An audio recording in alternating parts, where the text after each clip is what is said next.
Hi friends, once again welcome back to T Blogs. It's me Tin Varghese from Mavelikida. വ്യസന സമേതം ബന്ധുമിത്രാദികൾ ഇപ്പം O T ടിയിൽ അവൈലബിളിലാണ്. ഞാൻ വളരെ വൈകിപ്പോയി ആ ചലച്ചിത്രം ഒന്ന് കാണാൻ ഒ ടി ടിയിൽ വന്നപ്പം.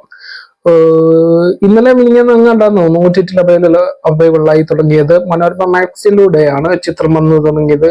ചിത്രത്തിലെ കേന്ദ്ര കഥാപാത്രം കേന്ദ്ര കഥാപാത്രമാണെന്ന് പറയാൻ ആരുമില്ല. എല്ലാവരും ഇതിലെ കേന്ദ്ര കഥാപാത്രങ്ങളാണ്. കാരണം എന്താന്ന് പറഞ്ഞാൽ ഒരു മരണ വീട്ടിൽ സംഭവിക്കുന്ന കുറച്ച് കാര്യങ്ങൾ അത് നല്ല നർമ്മ രൂപത്തിൽ അവതരിപ്പിച്ചേക്കണം. അതിന്റെ ഡയറക്ടേഷൻ ലെവലായി ഞാൻ ചിന്തിച്ചു പോയത്. അയ്യോ, എന്നെ പക്ക റിയലിസ്റ്റിക് കോമഡി ആണെന്നറിയോ, ആരെയും വെറുപ്പിക്കാതുള്ള രീതിയിൽ. സത്യം പറഞ്ഞാല് ചില നമ്മുടെയൊക്കെ ഒരു കേരളീയ ശൈലിയിൽ നാട്ടിൻപുറങ്ങളിലെ ചില മരണ വീട്ടുകളിലൊക്കെ നടക്കുന്ന ചില കാര്യങ്ങൾ പക്ക കട്ട് കോപ്പി പേസ്റ്റ് എന്ന രീതിയിൽ എടുത്തു വെച്ചിട്ടുണ്ട്. ഒരിക്കലും നമ്മളെ മുഷിപ്പിക്കത്തില്ല. നമ്മള് ഇതിന്റെ ട്രെയിലർ സത്യത്തിൽ ഞാൻ ഈ സിനിമ തിയേറ്ററിൽ കാണാതായിരുന്നത് എന്നെ സംബന്ധിച്ച് വലിയൊരു തിരിച്ചടിയാണ്. തിരിച്ചടി എന്ന് പറഞ്ഞാൽ എനിക്ക് theatre must watch in theatre എന്ന് പറയുന്ന ഫിലിമാണ്. പക്ഷെ എന്ത് പറയാൻ ഒ ടി ടിയിൽ എനിക്ക് കാണാൻ പറ്റുകയുള്ളൂ.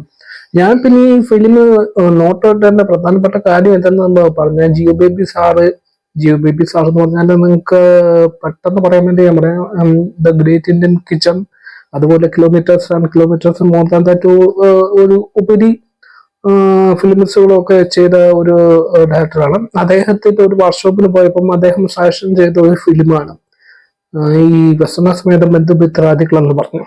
അപ്പൊ ഞാൻ അപ്പുറത്തേക്കും തിയേറ്ററിൽ നോക്കി ഇട്ടിരുന്നു. ഞാൻ പിന്നെ ഒ ടി ടി വരുമ്പോ കാണാമെന്ന് നോക്കുകയാണ്. അപ്പൊ ഞാൻ ഇത്രത്തോളം വിചാരിച്ചില്ല.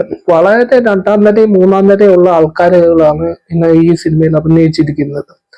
പിന്നെ എടുത്തു പറയേണ്ട ക്വാളിറ്റി എന്ന് പറഞ്ഞാല് ക്വാളിറ്റി നല്ല പക്ക നീറ്റായിട്ട് എടുത്തു വെച്ചിരിക്കുന്നുണ്ട്. ഒരു ഗ്രാമത്തിൽ നടക്കുന്ന സംഭവം, അവിടെ ഒരു മരണ വീട്ടിൽ, ഈ പറഞ്ഞ പോലെ ആ മരണ വീട്ടിലുള്ള സംഭവത്തെ വളരെ വൈകാതെ അല്ലെ കടിഞ്ഞു ഇതിരിക്കുന്ന ആ ലെവലൊന്നും അല്ല, കോമഡി രീതിയിലും നല്ല രീതിയിലും. പിന്നെ ക്ലൈമാക്സിലോട്ട് അടുക്കുമ്പോഴേ ഉള്ളു ചെറിയൊരു നമ്മുടെ ഒരു വൈകാരികമായിട്ടുള്ള ചില കാര്യങ്ങളൊക്കെ ചിന്തിച്ചു പോകുന്നത്.